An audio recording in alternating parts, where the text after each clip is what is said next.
ఉమ్మడి పాలమూరు జిల్లా వ్యాప్తంగా కురుస్తున్న భారీ వర్షాలకు కోయిల్ సాగర్ ప్రాజెక్టుకు భారీగా వరద నీరు వచ్చి చేరుతోంది.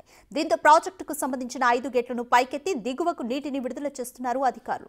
ప్రాజెక్టు నీటి మట్టం 2.32 టీఎంసీలుగా ఉంది. ప్రస్తుతం 2.12 టీఎంసీలుగా కొనసాగుతుంది. 7,200 క్యూసెక్ల వరదను దిగువకు విడుదల చేస్తున్నారు. దీనిపై మోర్ డీటెయిల్స్ మా ప్రతినిధి శంకర్ అందిస్తారు.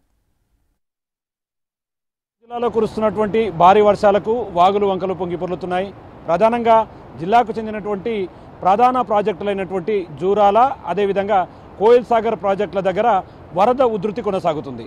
మనం కోయిల్ సాగర్ దగ్గర ఉన్నాము. కోయిల్ సాగర్ దగ్గర ప్రజెంట్ సిచ్యువేషన్ను క్లియర్ కట్గా మన కెమెరామెన్ చూపిస్తున్నాడు. ప్రాజెక్టుకు సంబంధించినటువంటి 5 గేట్లను ఎత్తి దిగువకు వాటర్ను రిలీజ్ చేస్తున్నటువంటి పరిస్థితి కోయిల్ సాగర్ వద్ద కనిపిస్తుంది. 2 టీఎంసీల వరదను దాంట్లో సఫిషియెంట్గా ఉంచుతూ 5 గేట్ల ద్వారా దిగువకు వాటర్ రిలీజ్ చేస్తున్నారు. ఇన్ఫ్లో 7,500 క్యూసెక్లో వరద ప్రాజెక్టుకు వచ్చి చేరుతుండడంతో యథావిధిగా 7,500 క్యూసెక్ల నీటిని దిగువకు వదులుతున్నటువంటి పరిస్థితి కోయిల్ సాగర్ వద్ద కనిపిస్తుంది. ఒకవైపు జూరాల ప్రాజెక్టుకు సంబంధించి ప్రధానంగా 21 గేట్లను ఎత్తారు. ఎందుకంటే ప్రాజెక్టుకు భారీగా వరద నీరు వచ్చి చేరుతుంది. దీంతోనే ప్రాజెక్టుకు సంబంధించినటువంటి జూరాల 21 గేట్లు ఎత్తి శ్రీశైలం దిగువకు 1,79,000 క్యూసెక్ల వరదను శ్రీశైలం దిగువకు విడుదల చేస్తున్నారు. ముఖ్యంగా జూరాల ప్రాజెక్టుకు సంబంధించి ఇన్ఫ్లో 1,85,000 క్యూసెక్ల వరద కొనసాగుతుండగా అవుట్ఫ్లో 1,79,000 క్యూసెక్ల వరద కొనసాగుతున్నటువంటి పరిస్థితి జూరాల ప్రాజెక్టు దగ్గర కనిపిస్తుంది. ఇక ప్రధానంగా ఉమ్మడి జిల్లాకు సంబంధించినటువంటి జూరాల, కోయిల్ సాగర్, భీమా ఫేజ్ 1, ఫేజ్ 2, శంకర సముద్రం రిజర్వాయర్లకు కూడా భారీగా వరద నీరు వచ్చి చేరుతుండటంతో ఆ యొక్క ప్రాజెక్టులకు దిగువన ఉన్నటువంటి ప్రాంతాలకు పెద్ద ఎత్తున వరద నీరు వెళ్తుంది. లోతట్టు ప్రాంతాల ప్రజలంతా కూడా అప్రమత్తపరుస్తున్నారు రెవెన్యూ శాఖ, పోలీస్ శాఖ.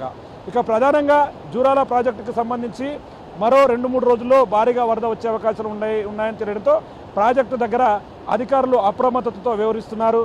ఇప్పటికీ కోయిల్ సాగర్ దగ్గర కూడా సుందర దృశ్యాలను మనము విజువల్స్లో చూడొచ్చు. ఎందుకంటే కోయిల్ సాగర్కు సంబంధించి ఈ ప్రాజెక్టు డిజైన్ అనేది చాలా నీట్గా ఉంటుంది. చూడడానికి చాలా ఆహ్లాదకరమైనటువంటి వాతావరణాన్ని పంచే విధంగా ఉంటుంది.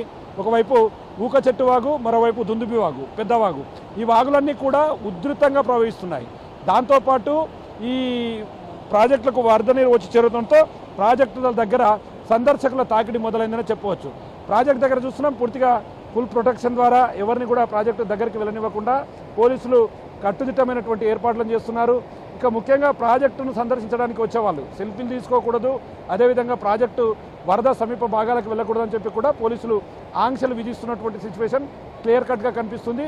ఏదేమైనప్పటికీ పాలమూరు జిల్లాకు సంబంధించినటువంటి అన్ని ప్రధాన వాగులు, అన్ని ప్రధాన ప్రాజెక్టులు, అన్ని చెరువులు, కుండలు నిండు కుండలా మారి సుందర దృశ్యాలతో పర్యాటకులను ఆహ్వానిస్తున్నటువంటి సిచ్యువేషన్ ఉమ్మడి పాలమూరు జిల్లా వ్యాప్తంగా కనిపిస్తుంది.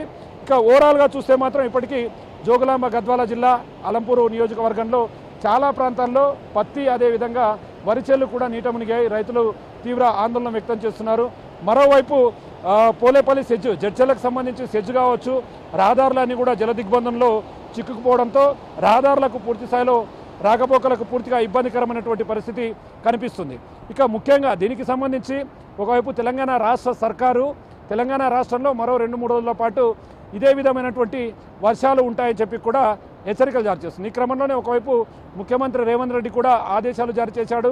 ప్రధానంగా సెలవుల్లో ఎవరు ఉండకూడదు, అందరూ నిత్యం ప్రజలకు అందుబాటులో ఉండాలి, లోతట్టు ప్రాంతాల ప్రజలపైన ప్రత్యేక దృష్టి సారించాలి, ఎక్కడ కూడా ప్రాణ నష్టం కానీ ఆస్తి నష్టం కానీ జరగకుండా తగు చర్యలు తీసుకోవాలని చెప్తున్నారు. ఇక 5 జిల్లాలకు సంబంధించినటువంటి ఎస్పీలు అదేవిధంగా కలెక్టర్లు దీని మీద స్పెషల్గా దృష్టి సారిస్తున్నారు. నిత్యం సమీక్షా సమావేశాల ద్వారా ఎలాంటి ఇబ్బందులు తలెత్తకుండా చూస్తున్నటువంటి సిచ్యువేషన్ మహబూబ్నగర్ జిల్లాలో కనిపిస్తుంది. ఇక ఓవరాల్గా ప్రాజెక్టులతో పాటు మరోవైపు వాగులు వంకలు అదేవిధంగా చాలా చోట్ల గ్రామాలకు కూడా రాకపోకలు నిలిచిపోయినటువంటి సిచ్యువేషన్ ఉమ్మడి పాలమూరు జిల్లా వ్యాప్తంగా కనిపిస్తుంది.